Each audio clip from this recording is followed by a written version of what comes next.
segundo seminario vamos a concentrarnos en de las negociaciones de cambio climático actuales. Y me refiero a todo lo que significa la adaptación transformacional. Asimismo, vamos a explicar cómo está entendiéndose esta adaptación transformacional y cómo esta adaptación transformacional es el último esfuerzo que puede hacer una comunidad, un municipio, implementando medidas que enfrenten al cambio climático. Naturalmente, la adaptación tiene límites y vamos a hablar de esos límites de la adaptación. ¿Qué tipos de límites existen? Los límites blandos, los límites duros. ¿En qué consisten estos límites? Que precisamente son los límites que van a establecer si estamos transitando ya hacia los tipping points, ¿no? A los puntos de inflexión. En un segundo cuerpo de este segundo seminario vamos a hablar de cómo a partir de todos los elementos anteriores, vulnerabilidad, riesgo, adaptación, llegamos a interactuar con la resiliencia.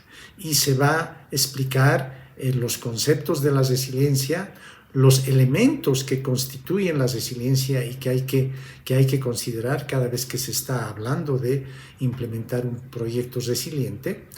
Evidentemente no quedaría completo el seminario si no hablamos de qué pasaría más allá de los límites de la adaptación. Y ahí precisamente interviene el principio y los conceptos de los daños y pérdidas. Otra temática trascendente que hoy se está discutiendo a nivel de la Convención Climática. Y a partir de este análisis de los daños y pérdidas, establecer cómo se puede hacer un ciclo de adaptación político. Finalmente, el seminario va a cerrar con una apreciación muy pequeña, pero importante, sobre el vínculo que existe entre la adaptación y los objetivos del desarrollo sostenible. Precisamente este seminario 2, miren, estamos avanzando en el proceso, ¿no? Estamos yendo paulatinamente. Ahora sí, ya estamos muy fuertes con el marco conceptual que hemos estado trabajando, y de ahí que nos animamos ya ahora a hablar, por ejemplo, de los tipos de adaptación, los enfoques que existen y los desafíos. Los agricultores cada vez están más suscritos a los seguros de cosechas contra el clima. Las ciudades están construyendo muros y están haciendo reubicaciones contra inundaciones. O hay migraciones por aumento del nivel del mar. O hay migración de especies de plantas hacia altitudes mayores. O se están haciendo cambio de tecnologías de sistemas de riego. Entonces, acá nosotros podemos decir, bueno, estas sí son medidas de adaptación, pero podríamos decir, ¿qué tipo de medida de adaptación es? Y aquí viene, digamos, la pregunta, ¿no? ¿Es una medida de adaptación ordenada, planificada? ¿Es una medida de adaptación solo reactiva? ¿Qué tipo de medida de adaptación es? Si nosotros, digamos, planteamos algún tipo de soluciones, vean este esquemita, ¿no? Y nos preguntamos que hemos alcanzado los objetivos con las soluciones usuales y decimos que sí, hemos alcanzado, entonces nos tenemos que preguntar si es tolerable el riesgo de la adaptación incremental, ¿no? En este caso estamos hablando de la adaptación incremental. Si es tolerable el riesgo de la adaptación incremental, ¿no? La adaptación se está manteniendo en ciertos límites y el riesgo es tolerable, ¿no? Entonces, este en verde es el ciclo de lo que pasaría con la adaptación incremental, ¿no? Planificada, incremental, sin cambiar el sistema, etc. Pero, ¿qué pasa si nuestra respuesta es no? ¿No? La adaptación incremental no está resolviendo el problema. Entonces, vamos a plantear la adaptación transformacional deliberada. ¿Por qué deliberada? Porque tiene que ser consensuada, ¿no? adaptación transformacional no se puede hacer sin que haya consensos, ¿no? Y vamos a ver más adelante. Si con esta adaptación transformacional se ha logrado los objetivos, entonces la transformación deliberada es consistente con los objetivos que se está buscando. Pero ¿qué pasa si no lo es? ¿No? Entonces, también por este lado, si la adaptación incremental no resuelve los problemas, ¿no? En ese lado, en ese caso, tenemos que ir a respondernos si la adaptación excede los límites estrictos o la transformacional falla también. Esto también se muestra en términos de la magnitud de la respuesta al cambio climático, ¿no? Si la magnitud es pequeña, seguramente la magnitud de las actividades que tienen que desarrollar las personas también va a ser pequeña. En algunos casos, cuando la magnitud del impacto es pequeño, inclusive hay la inacción, ¿no? Cuando aumenta esta magnitud, cuando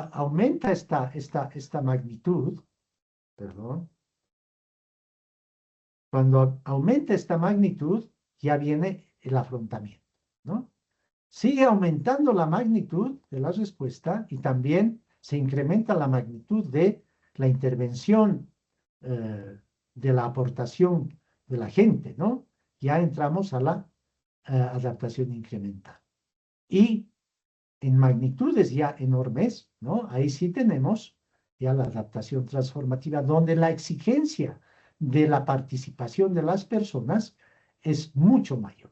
Y ahí es donde hay que tomar en cuenta elementos, por ejemplo, como el cambio de valores y marcos conceptuales, ¿no? Ahí hay que discutir, ¿no? Con la gente el grado de incertidumbre y riesgos que existe para ello, si vamos a mantener el statu quo o vamos a cambiar. Aquí, por ejemplo, las dinámicas de poder son muy fuertes, ¿no? Aquí pueden incidir mucho las decisiones de los más fuertes en contra de los más débiles, ¿no? Posiblemente también sea importante, y es importante, la articulación de los sectores de la participación en todos los niveles. Tiene que regirse por varios elementos, ¿no? Por ejemplo, es reestructurante, ¿no? Es reestructurante porque va a poner en discusión los factores de poder, ¿no? Porque se tiene que discutir la adaptación transformacional. Muchas veces el otro elemento clave es que hay que cambiar la trayectoria, ¿no? Si estamos pensando, hemos estado siempre pensando en un tipo de medida, en un tipo de acción, por ahí hay que cambiar por otras nuevas opciones, ¿no? Precisamente transformadoras. Posiblemente hay que implicar acciones innovadoras, ¿no? Esto con nuevas tecnologías. Eso va a requerir posiblemente más recursos. Tiene que comprometer a los diferentes niveles de la gobernanza, ¿no? Por eso se dice que es multiescala, ¿no? Trabajar a nivel de alianzas estratégicas, y hay que participar con todas las partes interesadas. Por eso es consensual, pero al mismo tiempo tiene que ser persistente, es decir, la idea es que estas acciones tienen que institucionalizarse. Comparando los diferentes tipos de adaptación, podemos ver claramente, ¿no?, que los elementos que hacen que varían unos de otros están muy relacionados. Por ejemplo, el anticipatorio con el reactivo, ¿no?, está, digamos, pensado en términos de tiempo, ¿no? Cambio sistémico. Lo propio que el autónomo versus planificado también tiene que ver con tiempo y coordinación, ¿no? O el incremental versus el transformacional también tiene sus diferencias, como hemos explicado, pero versus los otros, en todos los casos, el incremental y el transformacional están buscando de alguna manera el cambio sistémico. La adaptación tiene sus límites, ¿no? Límites que son los umbrales, que pueden ser biofísicos, sociales o económicos, que más allá de ellos, ya los sistemas humanos y naturales no van a poder reducir los riesgos climáticos. O sea, no creamos que con la adaptación ya hemos resuelto el problema. Puede ser que los umbrales biofísicos sociales sean superados. Y en ese sentido, ¿no?, se han clasificado estos límites en dos tipos de límites, los límites blandos y los límites duros. Entre los límites blandos, ¿no?, son los escenarios en que las posibilidades, como se ve acá, las posibilidades de adaptación están presentes, pero no se pueden implementar debido a una serie de obstáculos. Por eso esos límites blancos pueden ser financieros, institucionales, tecnológicos y de conocimiento. Financieros porque por ahí no podemos implementar las medidas porque no tenemos los recursos. O institucionales porque no hay un marco legal, una gobernanza que permita la implementación de estas medidas. O directamente no hay la tecnología, ¿no? Los países en vías de desarrollo tienen gran ausencia de tecnologías, ¿no? O algún tipo de soluciones que escalen con las tecnologías, ¿no? O el knowledge, el conocimiento, ¿no? Donde, por ejemplo, los países muchas veces no tenemos todos los datos, ¿no? O las capacidades técnicas, y recién se están generando esas capacidades técnicas. Los límites duros, ¿no?, que aquí está muy claro. El límite duro es ya donde ninguna adaptación puede evitar impactos severos, ¿no? Así tengas todos los recursos. Así tengas todos los recursos. Es el caso, por ejemplo, de los límites biofísicos y geofísicos. Un ejemplo, o ejemplos de biofísicos, ¿no? Pérdida irreversible de ecosistemas, ¿no? Por ejemplo, superando el 1,5 grados centígrados, va a haber un blanqueamiento de los corales mayor a 90%. Y ahí ya no se va a poder hacer nada, ¿no? Al menos ni siquiera la adaptación transformacional, ¿no? O el caso que a los países de la región nos preocupa, ¿no? Que son umbrales de no retorno ya, ¿no? El deshielo completo de los glaciares andinos. ¿Qué va a pasar? ¿No? Ahí ya no podemos ir hacia atrás con ningún tipo de medida. O los geofísicos, ¿no? Por ejemplo, si el océano Ártico pierde completamente el hielo, ¿no? Eso va a generar grandes implicaciones sobre todas las corrientes marinas, por ejemplo, ¿no? O los pequeños estados insulares donde ya es superado por la elevación del nivel del mar, donde ningún tipo de dique, barrera o elevación de tierra va a poder soportar esta elevación. Es una progresión como el cambio climático puede ir paulatinamente afectando un ecosistema, ¿no? Entonces vamos pasando con el impacto climático creciente a una respuesta adaptativa, ¿no? Pero si sigue creciendo, ahí aparecen los límites blandos que muchas veces no podemos superar con la adaptación transformacional y seguramente podemos llegar a límites duros con impactos inevitables o los puntos de inflexión, donde ya no vamos a saber qué pasa después de eso, ¿no? Entonces, ahí tenemos, por ejemplo, algunos ejemplos, la capa de hielo de Groenlandia con 1,5 grados sostenidos va a generar elevación del nivel del mar en 7 metros. ¿Qué podrá pasar? O el permafrost ártico con 2 grados centígrados va a liberar más metano, más gases de efecto invernadero. ¿Qué podrá pasar? O en la Amazonía, ¿no? Con 20 o 25% de deforestación, podríamos llegar a una sabanización irreversible. Vamos a hablar del marco conceptual ya de la resiliencia. Fíjense, hemos hablado de la adaptación y de la adaptación tenemos que saltar a la resiliencia.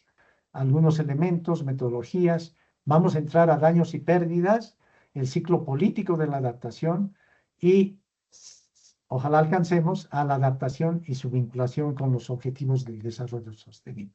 El marco conceptual de la resiliencia climática, desde el IPCC, es precisamente la capacidad que tienen los sistemas, que pueden ser económicos, sociales, ecosistémicos, para hacer frente a los eventos del cambio climático, ¿no? A las perturbaciones que genera el cambio climático. Desde el punto de vista de la gestión del riesgo, por ejemplo, el marco conceptual de la resiliencia es prácticamente la capacidad que tiene un sistema de resistir, absorber, adaptarse y recuperarse de sus efectos de manera oportuna y eficiente. O sea, ambos conceptos son complementarios porque con la resiliencia es esa capacidad de afronte, esa capacidad de poder responder de los sistemas ante los eventos peligrosos que genera el cambio climático. Los procesos de desarrollo en el tiempo siguen una curva, ¿no? Y todos quisiéramos que esta curva sea siempre creciente, ¿no? Que el desarrollo vaya en incremento, un buen desarrollo, naturalmente, un desarrollo armónico. Pero naturalmente también está ocurriendo y ocurre y se van a incrementar cada vez más los eventos que van a poner en riesgo estos procesos de desarrollo. Entonces, el concepto resiliente es precisamente que cuando viene un evento, el sistema pueda recuperarse lo más rápidamente posible y seguir la línea del desarrollo. De pronto viene un evento de sequía, ¿no? Y cae la funcionalidad del sistema, pero si es altamente resiliente, va a poder recuperarse rápidamente. Y acá tenemos, por ejemplo, un caso, ¿no? Donde se produce un evento y el desempeño del sistema cae, ¿no? Y si en ese sistema nunca se ha tomado ningún tipo de medidas que lo hagan resiliente, o por lo menos que se haya tomado medidas preventivas, la recuperación va a ser muy larga. ¿Cuáles son los elementos constitutivos de la resiliencia, ¿no?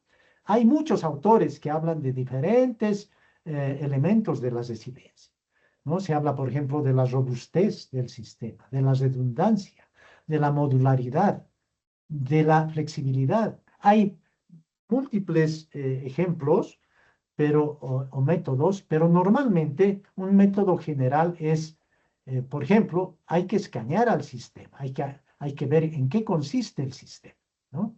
En ese sistema hay que hacer un análisis de la vulnerabilidad y ver después las pruebas de sensibilidad, ¿no? Las pruebas de sensibilidad para ver ante un evento extremo qué puede pasar con el sistema y a partir de eso seleccionar las estrategias que hagan al sistema más resiliente. Primera etapa, en el escaneo, hay que entender bien el sistema, ¿no?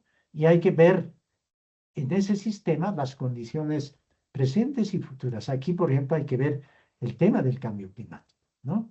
Y analizar las métricas de resiliencia que estamos hablando. Si tiene robustez, si es redundante, si es flexible, si es confiable, etcétera, etcétera. Etapa 2, donde analizamos las vulnerabilidades, y ahí vamos a considerar todos los factores de la vulnerabilidad que hemos analizado a un comienzo, ¿no? Factores económicos, sociales, vulnerabilidad demográfica, etcétera, etcétera, ¿no? En la etapa 3, en la etapa del análisis de la sensibilidad y del estrés, hay que ver cuáles son los elementos determinantes del sistema y sobre esos hay que trabajar, ¿no? Y someter al sistema a escenarios para ver qué puede pasar, qué puede fallar, ¿no? Y a partir de ahí evaluar si el sistema se recupera ante esos escenarios. Y en la etapa 4, ya ahí son las intervenciones estratégicas resilientes, ¿no? Y ahí hay que ver cuáles son el beneficio de las intervenciones, cuáles son las que reducen mejor la vulnerabilidad y escoger las mejores opciones para una, por ejemplo, nueva estructura o modificaciones al propio sistema.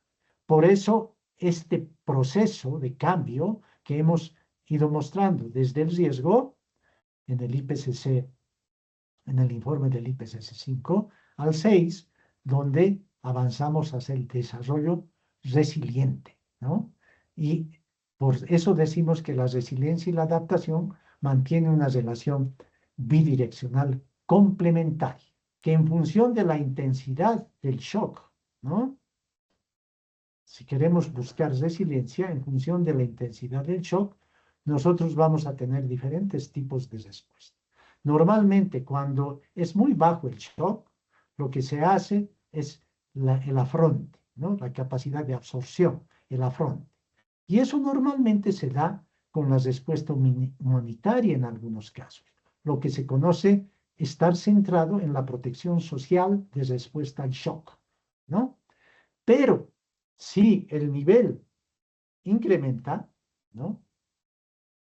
Del shock, ¿no? Ahí estamos con respuestas en un nivel más flexible, con diferentes tipos de capacidad adaptativa, ¿no? Como la capacidad incremental.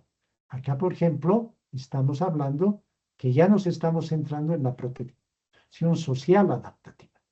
Y en el largo plazo, ¿no? En la capacidad transformativa, cuando hay que generar cambios radicales, ¿no? Y la resiliencia está en todo ese proceso. Vamos a hablar conjuntamente con Oscar un poco sobre el mecanismo de pérdidas y daños, loss and damage, asociados a los impactos del cambio climático, y también vamos a hablar un poquito sobre el ciclo político de la adaptación y finalmente vamos a hacer la correlación entre adaptación y ODS, ¿no? Esos son los tres grandes tópicos de los cuales hablaré o trataré de abarcarlos en esta media hora o 35 minutos que tengo. Esta discusión de loss and damage empieza desde hace mucho tiempo atrás y básicamente se discute casi desde el inicio mismo de la convención, ¿no? Es una de las solicitudes principalmente de los estados insulares y los LDCs, ¿no? Los países que se ven más amenazados. Pero, ¿cuáles son un poco las perspectivas, las tipologías sobre las cuales se ha estado discutiendo y debatiendo desde hace ya varios años atrás, ¿no? Es básicamente la convención siempre ha trabajado enfocándose bajo el tema de cambio climático, que esos son básicamente los temas, las temáticas de adaptación y mitigación, ¿no? Viendo todos los impactos antropogénicos del cambio climático, los cuales son potencialmente, ¿no? Potencialmente de pérdidas y daños, y pueden ser afrontados a través de la mitigación y la adaptación, o sea, los procesos encaminados de mitigación y adaptación al cambio climático, ¿no? El otro escalón en el cual también se discute este tema ha sido justamente a través de la gestión del riesgo, donde pérdidas y daños es un mecanismo adicional para la gestión integrada del riesgo climático, ¿no? Entonces, siempre ha habido una discusión desde ya hace varios años atrás, por lo menos que yo recuerde, al menos 20 años vienen discutiendo justamente entre cómo combinar la gestión del riesgo con todo lo que es la formulación de políticas en adaptación, ¿no? Esto procede de una larga data.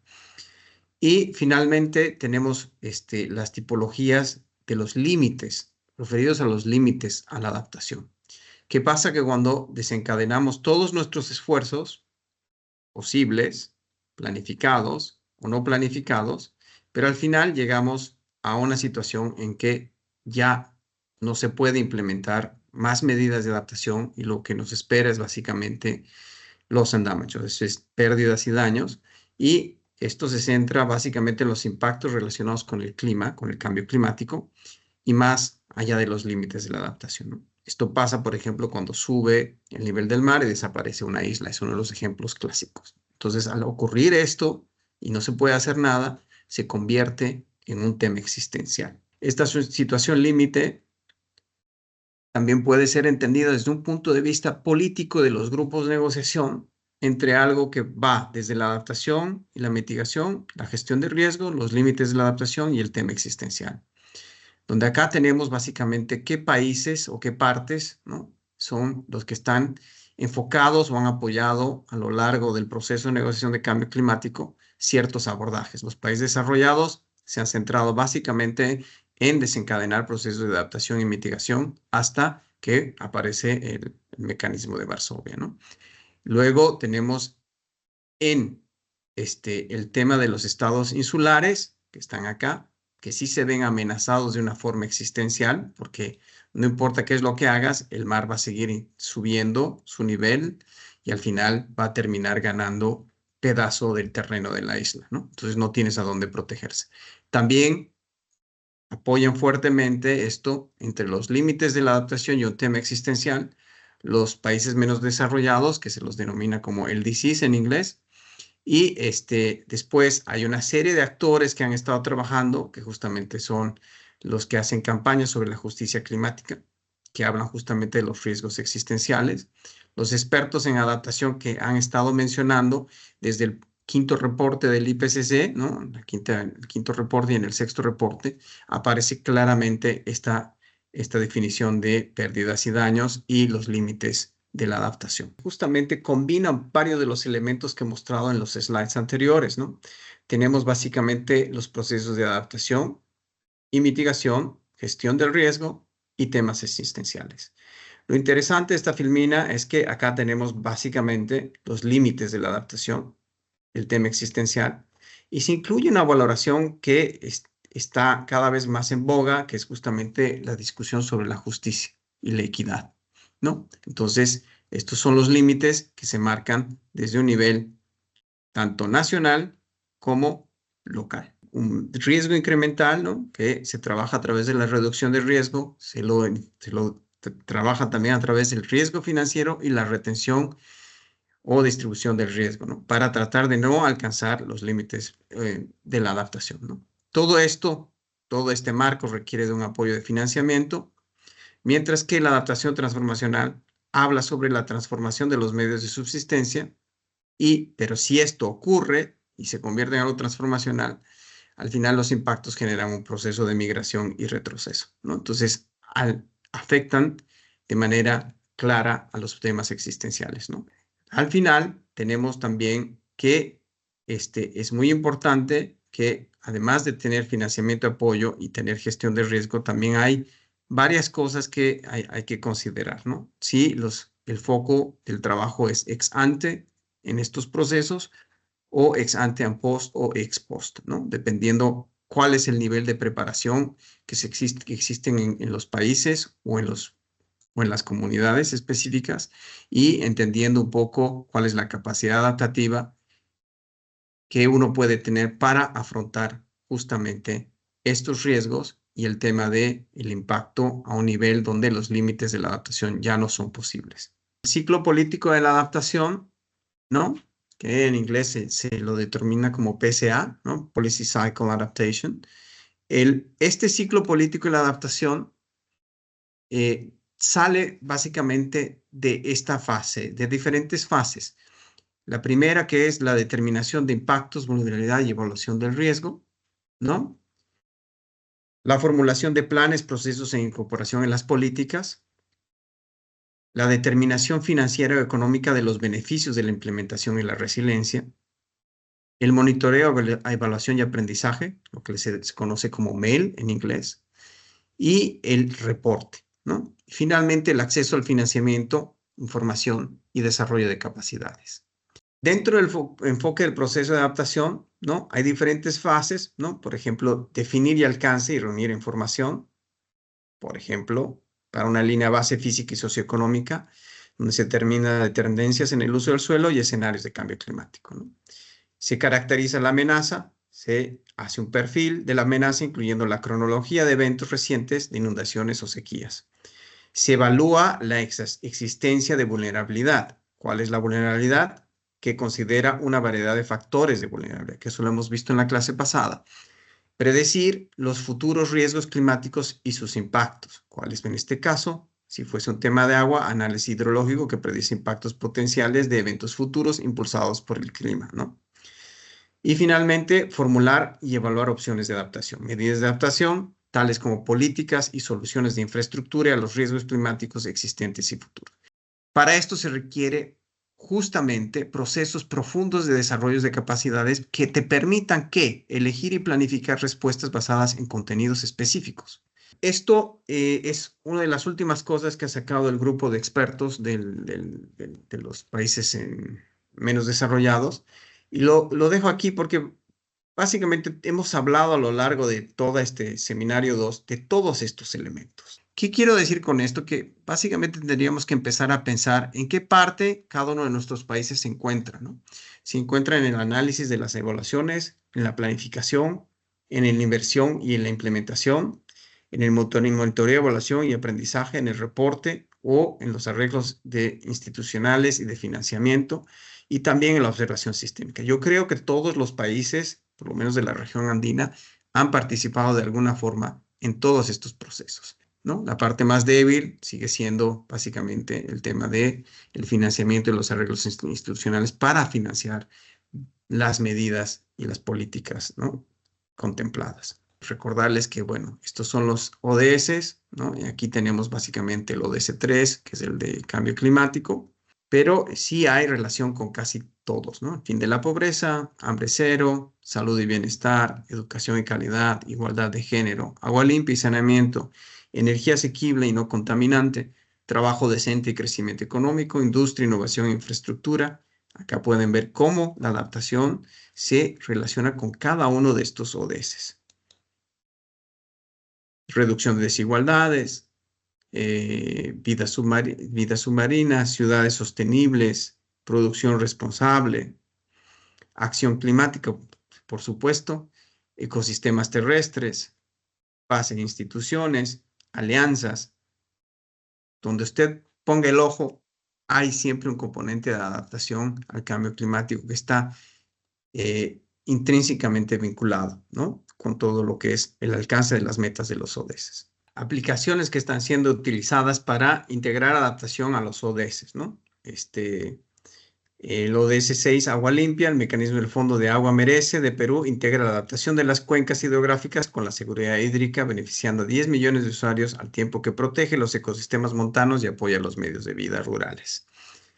Tenemos, esta se llama Merece, ARPA, que es un programa ARPA de Brasil, protege 60 millones de hectáreas de selva amazónica, mejorando la resiliencia de los ecosistemas al tiempo que mantiene los sumideros de carbono, preserva la biodiversidad y garantiza los derechos indígenas, relacionado con lo de ODS 15.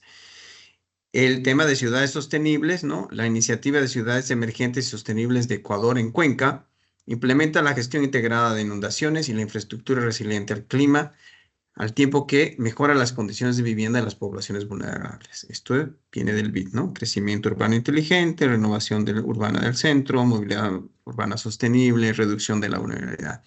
Y finalmente, el proyecto de Yapuchiris en Bolivia representa un enfoque innovador que combina conocimientos ancestrales con adaptación al cambio climático y da un impulso a ODS 5 de igualdad de género y a ODS 2 de hambre cero. Con esto ya les dejo